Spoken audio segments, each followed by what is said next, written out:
ఇది చూడండి, ఇది 1 ఇయర్ క్రితం చింత చిగురు. ఏ మాత్రం కలర్ అనేది మారలేదు చూసారా? ఇది నేను పోయినసారి కొంచెమే అంటే ఒక 4 కేజీలకి ఒక్క స్పూను ఉప్పు వేశాను, ఒక స్పూను పసుపు వేశాను, కొంచెం ఆముదం వేసాను అనమాట. ఒక 50 ml 4 కేజీలకి. చూసారా? ఈరోజు చిగురు తీసుకొచ్చితే ఇంట్లో పెడితే ఎట్లుంది, అంతేగాని నల్లగా కావడం కానీ కలర్ మారటం కానీ ఏ మాత్రము లేదు. ఇదండి చింత చిగురు. అసలు ఎంత బాగుంటుందో అనమాట. మీరు కూడా చింత చిగురు వచ్చే టైంలో తీసుకొచ్చుకొని ఇలా నేను ఇట్లా లడ్డు కట్టా అనమాట. ఇట్లా లడ్డు కట్టడం వల్ల ఇదైంది చూసారు. ఇప్పుడు పిండుతుంటే వాటర్ ఎట్లా వస్తుందో, ఇప్పుడు నేను ఈరోజు చింత చిగురు కూర చేద్దామన్న ఉద్దేశంతో తీసి పక్కన పెట్టా అనమాట. ఇంకొకసారికి వస్తుంది నాకు చింత చిగురు కదండి. నేను స్టోర్ చేసుకున్న చింత చిగురు అనమాట. ఇది నాకు ఇంకొకసారికి వస్తుంది. ఇక మనం కావాలన్నప్పుడు ఎన్ని ఉండలు కావాలంటే అన్ని ఉండలు తీసుకొని ఇట్లా పక్కన పెట్టుకోవచ్చు అనమాట. అయితే ఇదిగోండి, ఇలా ఐస్తోని ఇట్లా ఉంటుంది అనమాట, ఫ్రీజ్ అయిపోయి. ఇది ఇంకొకసారికి నాకు వస్తుంది. ఇంకా 5 లడ్డూలు ఉన్నాయన్నమాట. లడ్డూలాగా చేసి పెట్టా అనమాట. ఏ లడ్డూకి ఆ లడ్డు తీసుకున్నా. ఇప్పుడు ఈ 6 లడ్డూలు అనమాట. ఇంకొక 5 లడ్డూలున్నర ఉంచా అనమాట దీన్ని మళ్ళీ నేను ఇంకొకసారి వాడుకుంటా. ఈ చేపల కూరలోకి, మటన్లోకి, చికెన్లోకి అన్నిటిలో కూడా పనికి వస్తుంది అనమాట కదా. అందుకని స్టోర్ చేసుకోవచ్చు. ఏ మాత్రం కలరు మారదు, స్వచ్ఛంగా ఉంటుంది. అందరిలాగా ఎక్కువ ఉప్పు వేయాల్సిన అవసరం లేదు, ఎక్కువ పసుపు వేయాల్సిన పని లేదు. కొంచెం ఆముదం వేసేసి ఉప్పేసి పసుపు వేస్తే సరిపోద్ది. చెప్పా కదా 4 కేజీలకి 1 కేజీ మాత్రమే, అదే 1 స్పూన్, సారీ అండి, 1 స్పూన్ మాత్రమే పసుపు, 1 స్పూన్ మాత్రమే ఉప్పు అనమాట. అసలు ఇది ఉప్పు వేసినట్టే కాదనమాట. 4 కేజీల చిగురికి ఒక 50 ml ఆముదం రాస్తా అనమాట. ఇప్పుడు దీన్ని నేను చిగురు కూర కోసం అని చెప్పేసి రెడీ చేసి పెట్టుకున్నా.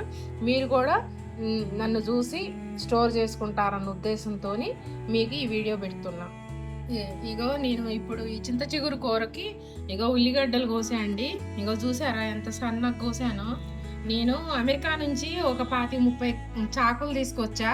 కానీ ఈ చాకు ఎంతో తెలుసా అండి? 10 రూపీస్ అనమాట. ఇదిగో చూడండి, దీని మీద 10 రూపీస్ అని ఉంది. ఈ చాకు అండి రంపం బ్లేడ్ ఉంటుంది కదా, రంపం బ్లేడ్తో తయారైంది అనమాట.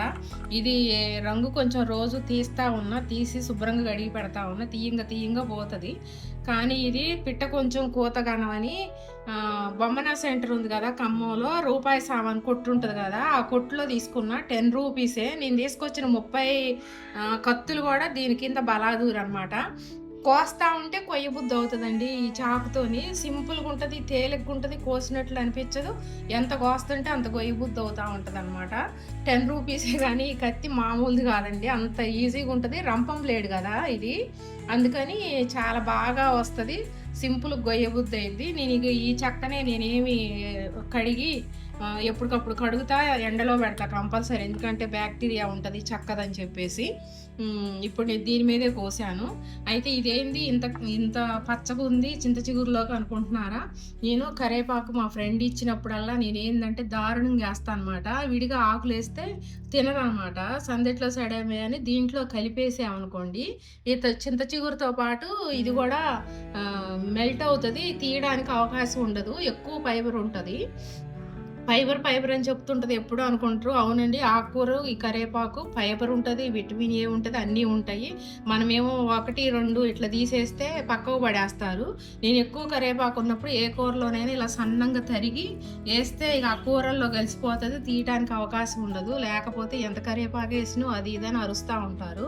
అందుకని కరేపాకును మాత్రం ఎప్పుడు కూడా తగ్గించుకోవద్దు. ఎక్కువ ఉంటే వేసుకునే అవకాశం ఉంటే ఇట్లా సన్నగా తరిగి వేసుకుంటే కూరల్లో కలిసిపోతుంది. మనం ఏం మాటలు పడాల్సిన అవసరం ఉండదు.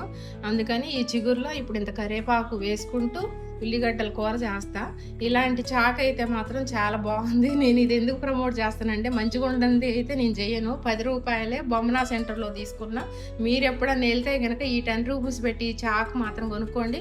కానీ చాలా జాగ్రత్తగా ఉండాలండి, చాలా డేంజరు. అసలు ఏం లేదు, ఎంత షార్ప్ ఉంటుందంటే అంత షార్ప్ ఉంటుంది. నెమ్మదిగా దానికి వెళ్ళి చూసుకుంటూనే కొయ్యాలి, చేతి మీద పడకుండా. కోసామంటే అసలు ఏం లేదు, సింపుల్గా దిగిపోతుంది అనమాట, అంత తేలిగ్గా ఉందన్నమాట. కోస్తంటే ఏ కూరగాయన కొయ్యాలనిపించే అంత విధంగా ఉంటుంది అనమాట ఈ చాకు. ఓకేనండి. ఇంక ఈ కూరతో సన్నగా కొయ్యటం వల్ల ఏమవుతుందంటే ఆయిలు చాలా తక్కువ పడతది. తొందరగా మగ్గుద్దనమాట. టైం అనేది తక్కువ పడతది. ఆయిల్ కూడా తక్కువ పడతది. ఎక్కువ టైం లావుగా కోస్తే ఎక్కువ టైం పడతది. మళ్ళీ ఆయిల్ కూడా ఎక్కువ పట్టుద్దనమాట. మగ్గటం అనేది బాగా టైం మేకింగ్.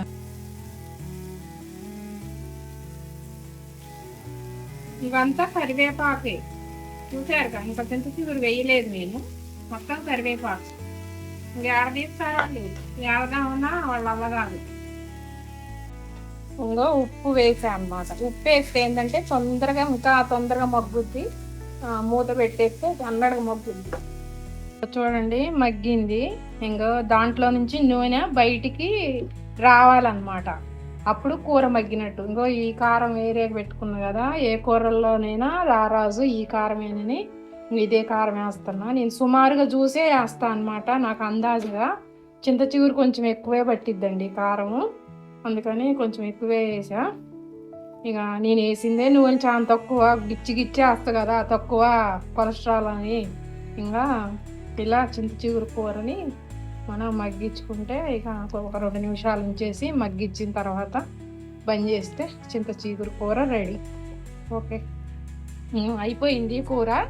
ఇంకా చల్లారిన తర్వాత మనం వేరే బాక్స్లో పెట్టుకుంటే సరిపోద్ది అనమాట. ఎప్పుడైనా కళాయిలో వండి ఆవుతూనే ఉంచొద్దు. ఈ పులుపు ఇవన్నీ మళ్ళీ దాంట్లో గినిగి దాంట్లో ఉన్న మెటీరియల్ అంతా కూరలోకి వచ్చేస్తుంటుంది అనమాట. అందుకని కొద్దిగా చల్లారిన తర్వాత తీసి వెంటనే బాక్స్లో పెట్టేసుకోవాలి.